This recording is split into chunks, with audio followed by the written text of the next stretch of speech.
नमस्कार, आप देख रहे हैं अमन संदेश में आपके साथ नफीसा खान। साथियों, हरियाणा चुनाव का प्रचार प्रसार पूरी तरीके से थम चुका है, खत्म हो चुका है। यानी कि जो चुनावी शोर होता है ना, वो अब पूरी तरीके से शांत हो चुका है और इंतजार है तो वो है वोटिंग के दिन का कि जनता किसको चुनने वाली है हरियाणा के अंदर, किसके चुनाव चिन्ह पर बटन दबाएगी, किसके मुद्दों को पसंद करेगी और किस पर अपना विश्वास जताएगी। लेकिन साथियों, हरियाणा का पूरा चुनाव राहुल गांधी वर्सेस नरेंद्र मोदी जी कैसे बन गया, मैं आपको समझाती हूँ। अब सबसे बड़ा सवाल यही है दोस्तों कि आखिरकार नरेंद्र मोदी जी प्रचार प्रसार के खत्म होने के 3 दिन पहले से ही हरियाणा का चुनावी मैदान छोड़कर कहां गायब हो गए, क्यों भाग गए? और दूसरी तरफ नरेंद्र मोदी जी के मुकाबले राहुल गांधी क्यों प्रचार प्रसार के आखिरी दिन तक हरियाणा के अंदर आखिरी घंटे तक प्रचार करते रहे और वहां किसान परिवार से मिलते रहे। साथियों, यूं तो नरेंद्र मोदी जी जो है वो सबसे बड़े स्टार प्रचारक के तौर पर जाने जाते हैं। नरेंद्र मोदी जी को चुनाव बेहद पसंद है।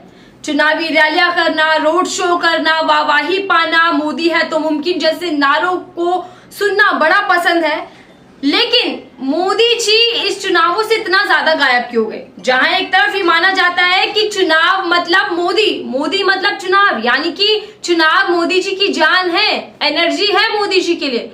लेकिन मोदी जी की इस एनर्जी को लेने से कौन मोदी जी को दूर कर रहा?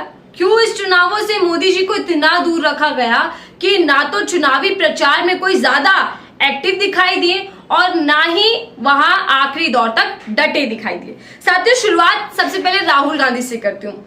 राहुल गांधी प्रचार प्रसार थमने के बाद जब उन्होंने अपने सोशल पेज पर एक वीडियो शेयर की है तो उसके बाद चर्चा जरूरी है।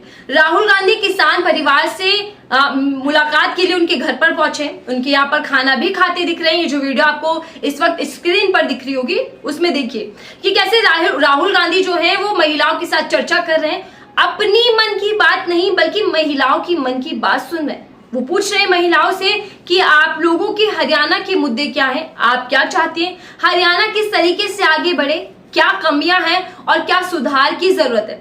तो महिलाएं वहां पर बता रहे हैं कि हरियाणा के अंदर सबसे बड़ा मुद्दा जो है वो है युवा नशे की ओर बढ़ रहा है। इसी के साथ साथ बेरोजगारी सबसे बड़ा मुद्दा है और बेरोजगारी के कारण ही युवा नशे में डूबता जा रहा है। ये महिलाएं राहुल गांधी से कह रही हैं। साथियों, अमूमन हमने जो देखा है वो ये देखा है कि चुनावों के अंदर चुनावी मुद्दे गायब दिखाई देते हैं, जनता के मुद्दे बिल्कुल एकदम दरकिनार कर दिए जाते हैं। अगर चुनाव के अंदर कुछ सुनाई दिखाई देता है नेताओं की ओर से तो वो होता है उनका एजेंडा, प्रोपोगेंडा, यानी कि उनके मुद्दे। बस वो कैसे विपक्षी पार्टियों पर तंज कसते हैं, कैसे भड़काऊ भाषण देते हैं, सब सुनने को दिखाई देता है। लेकिन मेरा ये मानना है कि चुनावों में मुद्दे जरूर होने चाहिए और उसी राज्य के, उसी क्षेत्र के मुद्दे पर चुनाव लड़ना चाहिए। उन्हीं मुद्दों का जिक्र करना चाहिए जो मुद्दे जनता के से जुड़े मुद्दे हैं, जो असल मुद्दे हैं। लेकिन ऐसा होता नहीं है साथियों। लेकिन साथियों, वो मुद्दे महिलाएं यहाँ पर बता रही हैं जिस मुद्दे का जिक्र भारतीय जनता पार्टी ने, किसी भी नेता ने अपने चुनावी मंच से भाषणों में जिक्र नहीं किया। 10 साल हरियाणा के अंदर सरकार में रहने के बावजूद भी बीजेपी को ये नहीं मालूम कि हरियाणा की सबसे बड़ी समस्या क्या है, सबसे बड़ा मुद्दा क्या है जिसको सुधारना चाहिए, जिस मुद्दे पर वोट मांगना चाहिए। बहरहाल राहुल गांधी ने जरूर उन मुद्दों को उठाया है जो मुद्दे हरियाणा से जुड़े हुए हैं, चाहे वो जवान किसान पहलवान हो या फिर बेरोजगारी का मुद्दा हो। हमेशा युवाओं के मसलों पर बात करते राहुल गांधी यहाँ पर दिखे। लेकिन साथियों, सबसे बड़ी बात यह है कि नरेंद्र मोदी जी इस चुनाव से गायब क्यों है? आखिरकार कौन है जिसने मोदी जी को गायब रखा और मोदी जी खुद क्यों गायब हो गए? क्योंकि हमने तो देखा है ना कि मोदी जी चुनावी आगाज 2 महीने पहले से ही कर देते हैं और आखिरी दौर तक टिके रहते हैं, पूरी एड़ी चोटी का जोर लगा देते हैं कि कैसे भी भारतीय जनता पार्टी की सरकार राज्य के भीतर बनाई जा सके। लेकिन यहाँ मोदी जी 3 दिन पहले ही महज 4 रैलियां की है मोदी जी ने हरियाणा के अंदर, महज 4 रैलियां, जहां 10-10, 12-12 रैलियां करते हैं, रोड शो करते हैं। उन्होंने 4 रैलियां की हैं और 4 रैलियों के बावजूद भी वो 3 दिन पहले ही हरियाणा छोड़कर उस राज्य में जाकर चुनावी आगाज करते हैं जहां पर अभी तक चुनावी तारीखों का ऐलान भी नहीं हुआ। यानी कि झारखंड पहुंच जाते हैं मोदी जी, अपना रोड शो करते हैं, हीरो की तरह एंट्री करते हैं और कहते हैं कि कैसे झारखंड के अंदर बीजेपी सरकार जरूरी है। लेकिन हरियाणा का क्या, मोदी जी क्या, ये दो ही बातें हो सकती हैं। देखिए साथियों, मोदी जी के गायब होने की वजह, या तो पहली बात ये कि कहीं ना कहीं आला कमान जो है मोदी जी, अमित शाह, उनको ये लग रहा है कि कहीं मोदी जी की जो छवि है लोकसभा चुनावों के बाद वो धूमिल नहीं हो गई है, वो फीकी पड़ गई है, इसीलिए मोदी जी को पीछे रखा गया। खुद अमित शाह जी भी गायब दिखाई दिए इस चुनावों से। चुनाव तारीखों का जब ऐलान हुआ उसके बाद से भी कोई ज्यादा एक्टिव दिखाई नहीं दिया, और अब चुनाव खत्म हो गए उसके बावजूद भी कोई चर्चा ज्यादा दिखाई नहीं दी। तो हो सकता है कि खुद ही दूर रखा गया, या फिर ये भी हो सकता है साथियों कि कहीं ना कहीं हरियाणा के अंदर ये फीडबैक बीजेपी पार्टी को मिल रहा हो अपने इंटरनल रिपोर्ट्स के माध्यम से कि हरियाणा के अंदर उनका कोई भी प्रोपोगेंडा, कोई भी एजेंडा नहीं चलने वाला।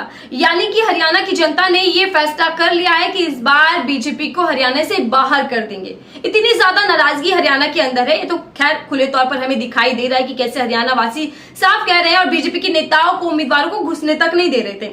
यहाँ तक कि नरेंद्र मोदी जी की जो रैलियां हुई उनमें भी भीड़ बहुत कम दिखाई दी।